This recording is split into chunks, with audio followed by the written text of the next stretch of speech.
Hello guys! Is this a twist? No one expects this, actually most hope it isn't so, but let's dive into the latest from Bama. But first, subscribe to get more news. Could the Buckeyes snatch the top commitment from the Alabama Crimson Tide? Let's get to the news. The Alabama Crimson Tide, known for their continued success in recruiting, now face a challenge in keeping one of their most important pledges, running back Anthony Rogers. Although Rogers committed to Alabama in June 2023, the Ohio State Buckeyes are making a last-minute push to try to alter this decision before the young athlete finalizes his commitment in December. It's no surprise that Rogers has caught the interest of several college football powerhouses. He is one of the most promising running backs in his class and has demonstrated why Alabama was quick to secure his commitment throughout his career at Carver High School in Montgomery, Alabama. However, Ohio State, under the leadership of running backs coach Carlos Locklyn and offensive coordinator Chip Kelly, is committed to turning the recruitment tide. It's worth noting that Rogers' relationship with Locklyn is a key factor in this contest. Both share roots in Montgomery, creating a personal connection that the Buckeyes are exploiting. Moreover, Ohio State's recent success with ground attacks, featuring Quinshon Judkins and TreVeyon Henderson, has been a strong draw. The ability of these two running backs to average over 7 yards per carry is undoubtedly a factor that sparks the interest of any prospect aspiring to a successful college football career. Nonetheless, Alabama still holds a privileged position in this recruitment. The Crimson Tide tradition of developing running backs and projecting them to the NFL are factors that certainly weigh heavily in Rogers' decision. Players like Derrick Henry and Najee Harris, among other recent Alabama products, reflect the university's reputation as one of the best destinations for talented running backs. Rogers, with his skills, appears next in line to follow the footsteps of these greats, and the opportunity to stand out in one of the country's top programs is still something that could keep his commitment to Alabama solid. On the other hand, Ohio State cannot be underestimated. Carlos Locklyn's recruitment efforts have shown results, and the fact that Rogers is still considering his final decision indicates that the Buckeyes are applying enough pressure to make the process competitive. The dynamic offense under new offensive coordinator Chip Kelly is another lure that has captured Rogers' attention, as he sees the possibility to excel in an offensive system that seems to be thriving in 2024. Although the scenario is challenging, Alabama is not accustomed to losing significant recruitment battles, and coach Kalen DeBoer, alongside his staff, should be aware of the situation. The program's focus is now on continuing to show Rogers that Tuscaloosa is where he can achieve his maximum potential, both at the collegiate and professional levels. The winning culture of the Crimson Tide, combined with the support of a passionate fan base, are factors that play in Alabama's favor. With Rogers' final decision expected in December, Alabama still has time to reinforce their position and ensure he remains committed to the program. The challenge, however, is clear. Ohio State, with its offensive appeal and the personal connection between Rogers and Locklyn, is determined to shake the foundations of this commitment. In the end, what's at stake is the future of one of the country's most promising running backs. Both programs have a lot to offer, but Alabama has the advantage of being a choice already made, an established relationship that Rogers will have to reconsider if he decides to change his mind. Over the next few months, as the season progresses and more backstage conversations occur, we will see if Alabama can keep Rogers on their team or if Ohio State will make history by achieving one of the most significant recruitment turnovers in recent times. Let's keep this guy for Bama. Nick Saban, former coach of Alabama, expressed deep concern about the recent concussions suffered by Tua Tagovailoa, quarterback for the Miami Dolphins and former star of the Crimson Tide.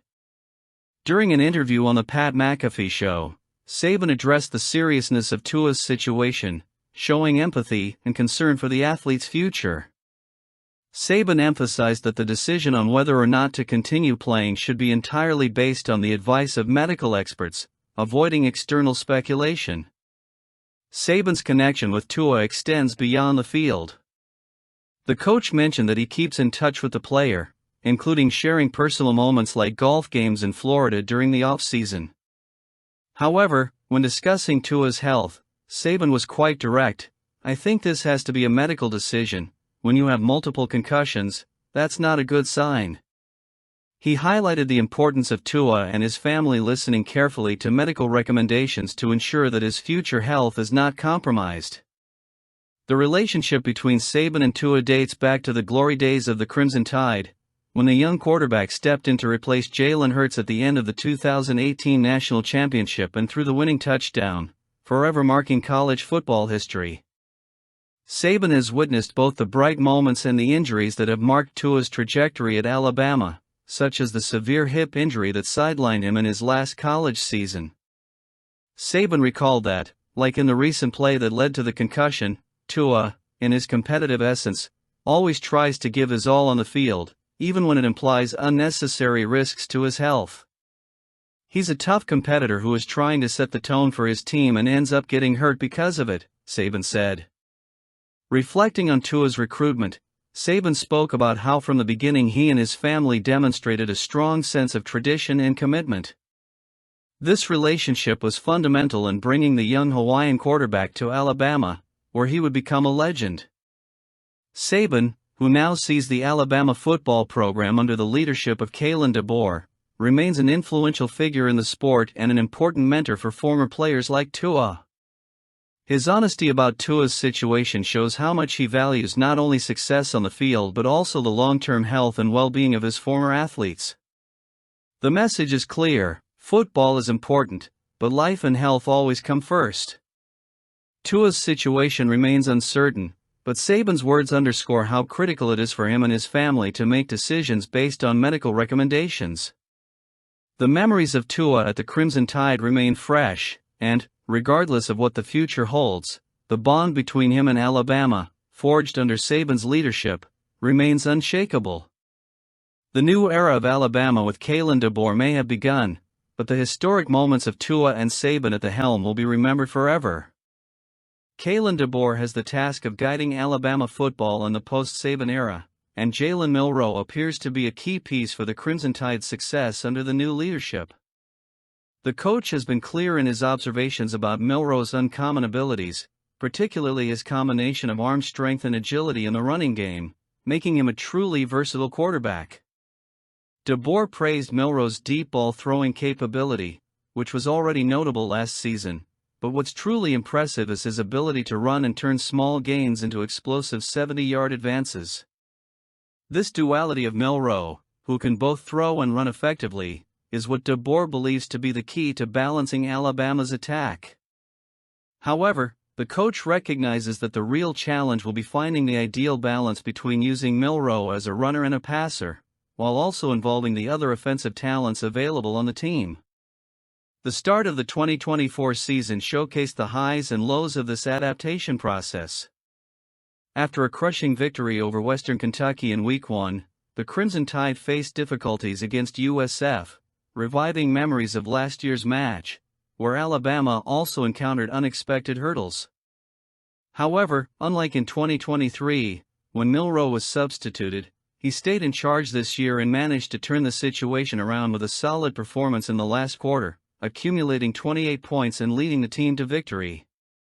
His performance so far has been promising, with 394 passing yards, 5 touchdowns, and no interceptions in 2 games, plus 81 rushing yards and 4 touchdowns. But the real test for Milroe and DeBoer lies ahead. Alabama's schedule is filled with challenges, and the next major hurdle will be an away game against Wisconsin, followed by the anticipated matchup against Georgia after a bye week. The duel with the Bulldogs promises to be one of the season's highlights, especially after last year's epic encounter in the SEC Championship, where Alabama secured its playoff spot by defeating Georgia. Additionally, the Crimson Tide will face Tennessee, Missouri, LSU, Oklahoma, and Auburn, all heavyweight opponents that will demand the utmost from Milroe and DeBoer's scheme. Expectations around Milroe are high, and his ability to continue evolving as a quarterback will be crucial for Alabama to maintain its tradition of excellence.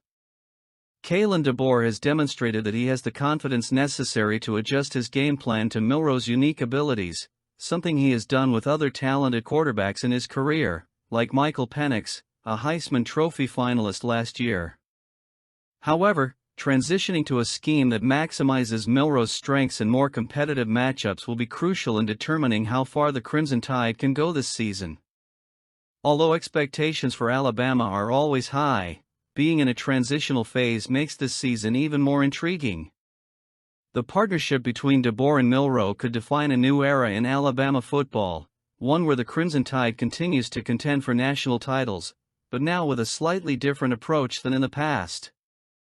With a strong offensive line and a dual-threat quarterback like Milroe, Alabama seems well prepared to face the challenges ahead. However, the upcoming games against elite teams like Georgia and LSU will be critical in determining whether the Crimson Tide will continue on its usual path, fighting for the top, no matter who is in charge. Kalen DeBoer's era at Alabama began when the team won 63-0 over Western Kentucky. Now, the biggest curiosity was how the team would adjust to the leadership transition, now under DeBoer's command, after the long and legendary era of Nick Saban. However, the crushing victory hinted that the Crimson Tide is in good hands and ready to face the challenges ahead. Jalen Milroe, Alabama's dual-threat quarterback, was one of the main highlights of the game, and his performance reflected the new style of play that DeBoer brought to the team. In a recent interview, Milroe highlighted some notable differences between DeBoer's and Saban's styles, especially regarding the offensive approach. One of his most interesting observations was a casual comparison, in which he mentioned that DeBoer mixes up his attacks similarly to how he chooses his music. "I always joke with Coach DeBoer about what's on his playlist for the day. He mixes it all up, just like his offense," Milroe said, according to ESPN. This casual analogy not only reflects DeBoer's versatile style but also a lightness that Milroe seems to appreciate under the new leadership. While Saban was known for his methodical and intense approach, DeBoer brought a more fluid dynamic, blending offensive strategies and diversifying the game. In the first game of the season, this was evident, with Alabama dominating both through the air and on the ground. Milroe threw the ball 9 times for 100 yards, with 3 aerial touchdowns, and also ran for 2 touchdowns, demonstrating the effectiveness of DeBoer's game plan. Milroe's ability to threaten both with his arm and his legs is something that DeBoer seems to be making the most of. The combination of Milroe's mobility with the creativity of Alabama's new offensive scheme resulted in an explosive performance that hardly offered resistance. However, as pointed out by many, the real test for the Crimson Tide is still to come, with matchups against more challenging opponents. Despite this, DeBoer's debut was a positive sign that Alabama has not missed a step with Saban's departure. Indeed, DeBoer's more flexible and innovative style, as mentioned by Milroe, may prove to be a significant asset as the Crimson Tide adapts to the new era. What was clear on Saturday was that Alabama's offense, with its mix of quick and efficient plays, will be a strong point under DeBoer, especially with a quarterback like Milroe at the helm.